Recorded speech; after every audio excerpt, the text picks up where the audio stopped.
RotD has stood here for 100 reviews, and it may stand here for 100 more. And whatever rotted souls walk this channel, click like and subscribe.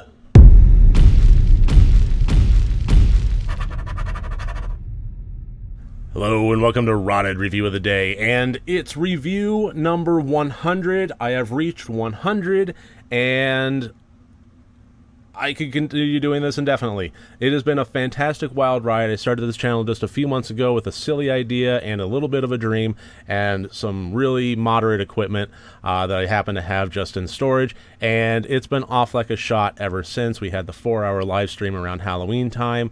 We got some better equipment in. It's just been absolutely amazing. It's been a wild, fun ride, and I look forward to doing this absolutely indefinitely. I don't see any point in stopping. There's always going to be more horror movies. I could do one a day, every day for the rest of my life, and I see no reason to stop. So, for the 100th review, I wanted to make it something special. So, I am going to be reviewing today the 1963 classic, The Haunting. This was the genesis of my love of haunted house movies, which is my favorite subgenre in the horror genre.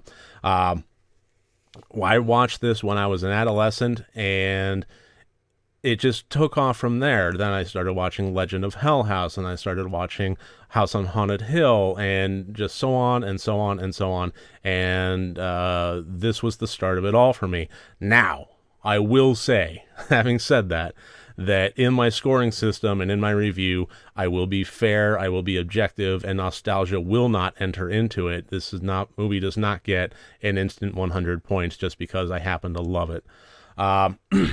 And to get into that, you know what? Let's get into the categories and just dive right in. As always, 4 different categories, each one worth up to 25 points for a total possible score of 100 points.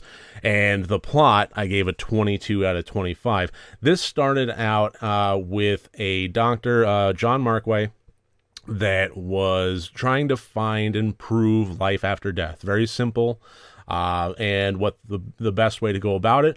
Well, let's go to the zenith of haunted houses, the haunted house to end all haunted houses.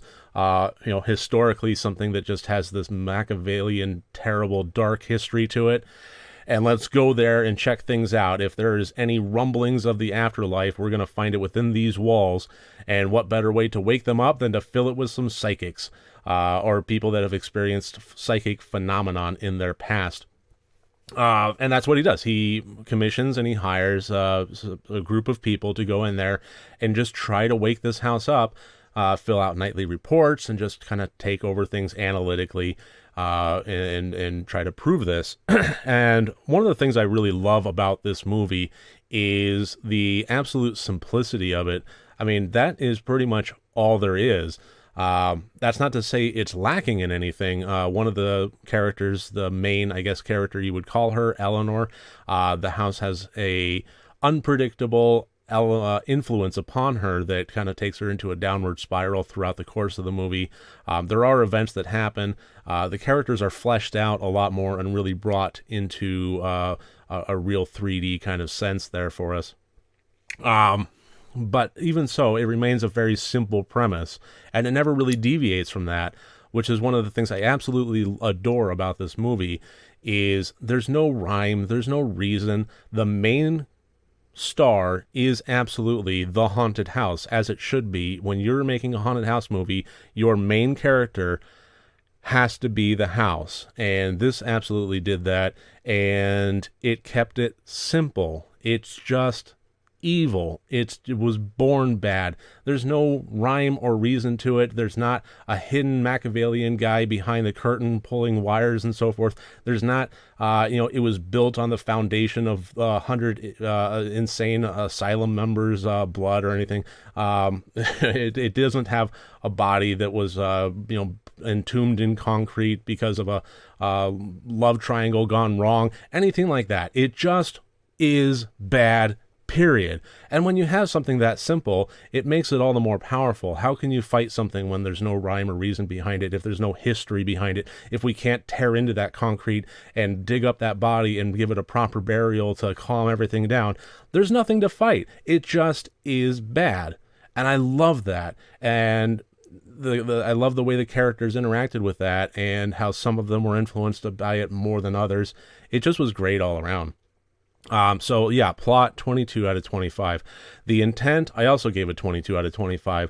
This was trying to be a genuinely scary movie, an adaptation of Shirley Jackson's novel, which it did take some liberties on, but it is the most faithful adaptation put to film as of yet.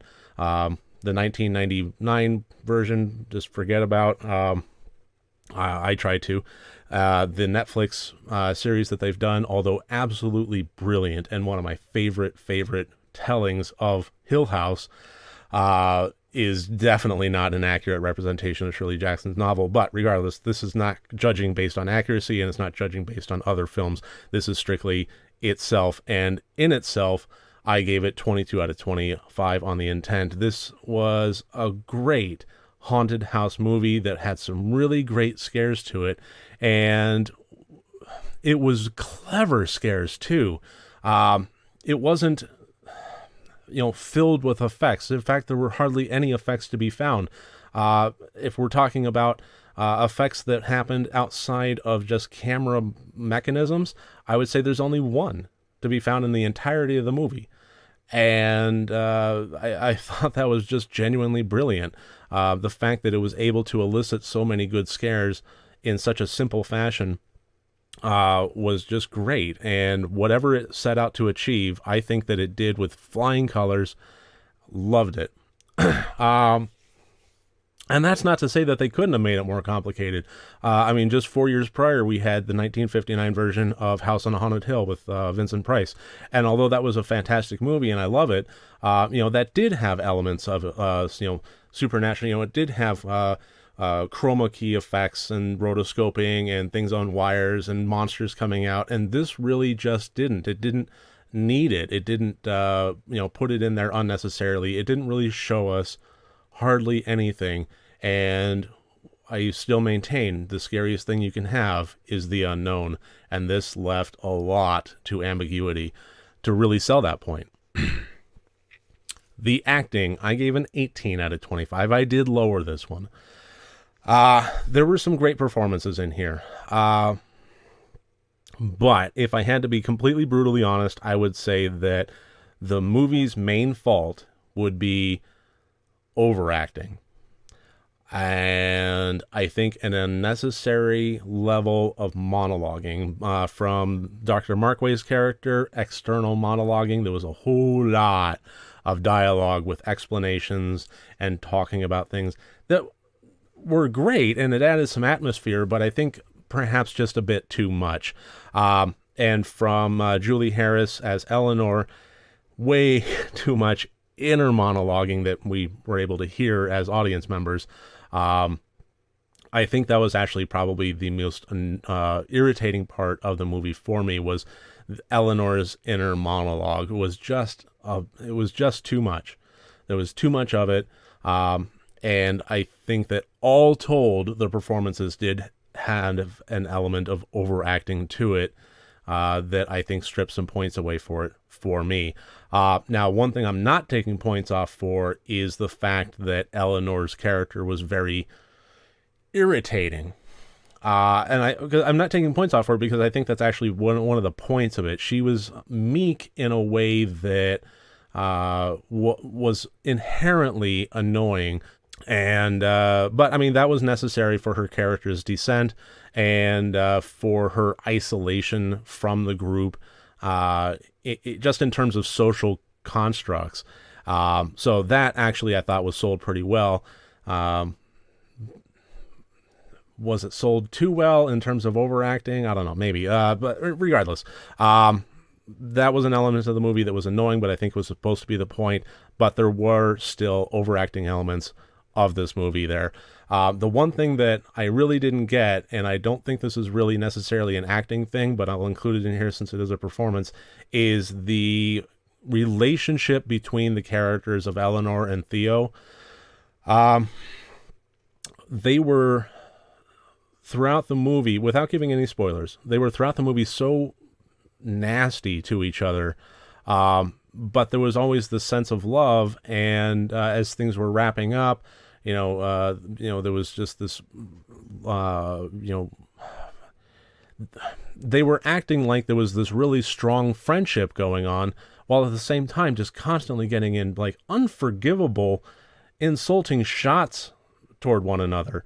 And it was just a bit confusing. It really, like they, by all accounts, should be enemies, but they still act like they're friends despite these really nasty barbs.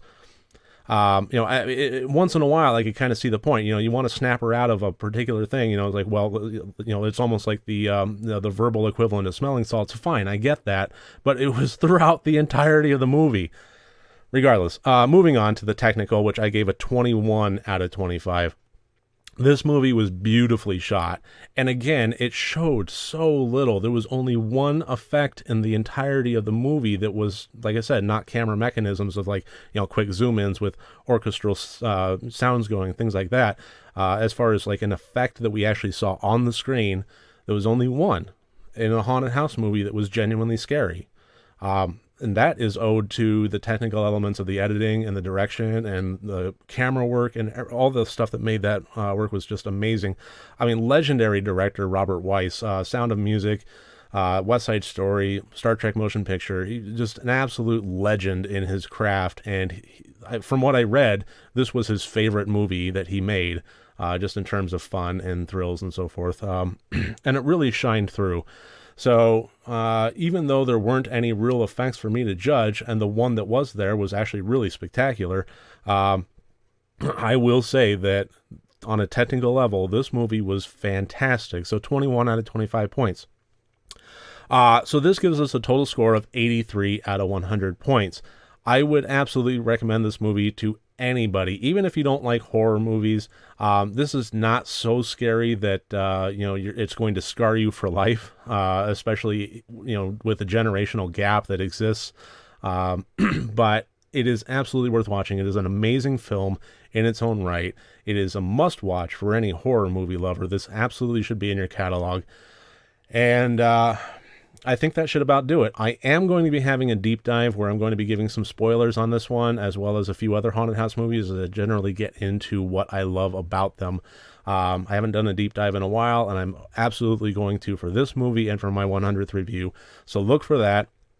And otherwise, I really thank you for joining me. I thank you for joining me through 100 reviews. I look forward to many, many more with you, and I just really appreciate you making me a part of your day. And next time you want to watch a horror movie, first make sure that it's good and rotted.